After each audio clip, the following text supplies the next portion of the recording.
After the governing junta failed to hold elections within the stated 24-month transition back to democracy, political groups in Mali have demanded a date for the presidential election.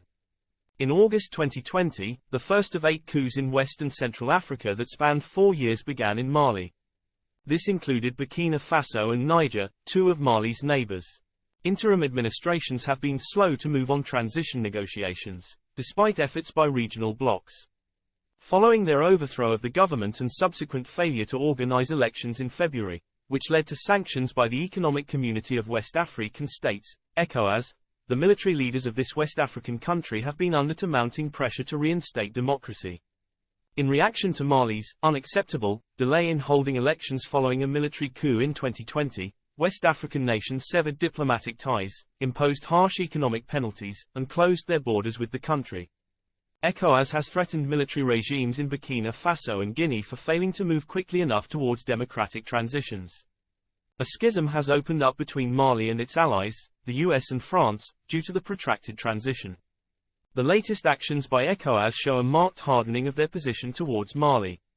The country's interim leaders have asked their West African neighbors to prolong the period of transition to democracy that began with a military coup in 2020 by 5 years, so elections will take place in December 2025 instead of February 2021, as initially agreed upon with the bloc.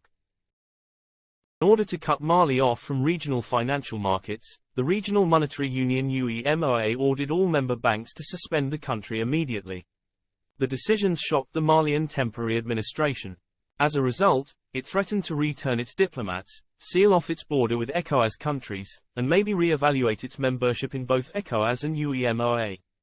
On national television, transitional government spokesman Abdoulaye Maïga announced, the duration of the transition is set at 24 months, noting that the commencement date is March 26, 2022. An advanced stage of negotiations with ECOWAS prompted the decision, according to Maïga, and Mali expressed hope that sanctions would be eased. The leaders of the Mali coup and the regional heads of state have been at loggerheads over the length of the election schedule, which started with 5 years and was later reduced to 2 after ECOWAS rejected the original proposal as excessively lengthy. A schism has opened up between Mali and its allies, the US and France, due to the protracted transition.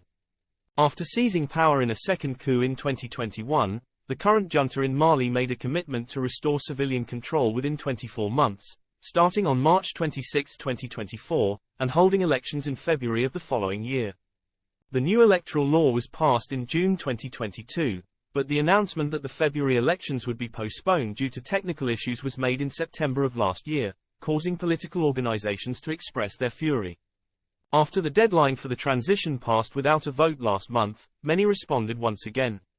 A number of Mali's most prominent political factions and non-governmental organizations issued a joint statement urging the government to quickly establish a proper electoral framework.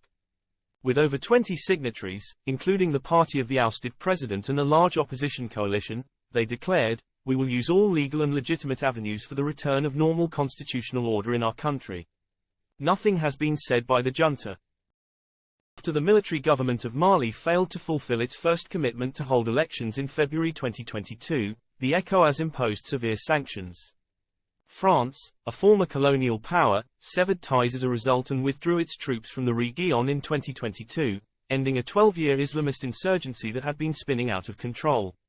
Following the publication of the new electoral legislation in Mali, the sanctions were subsequently lifted by ECOWAS, the primary political and economic entity in West Africa. Next month, the junta-led government of Chad is set to hold the first round of presidential elections, making it the first military government in the region to restore constitutional authority. While Afrobarometer data shows a precipitous decline in support for democracy over the last decade, jubilant crowds have taken to the streets in Niger, Burkina Faso, Mali, and Guinea to celebrate the seizure of power by their forces. In addition to combating jihadist insurgents, these nations have witnessed Russia's influence expand at the cost of traditional allies like the US and France. If Mali were to become a democratic nation, how would that influence France? Would France ever be able to retake control of Mali? We are deeply grateful for your thoughts. Thanks for watching. If you enjoyed this video, I would appreciate it if you would like it and subscribe to my channel so that you may be notified when the next video is posted.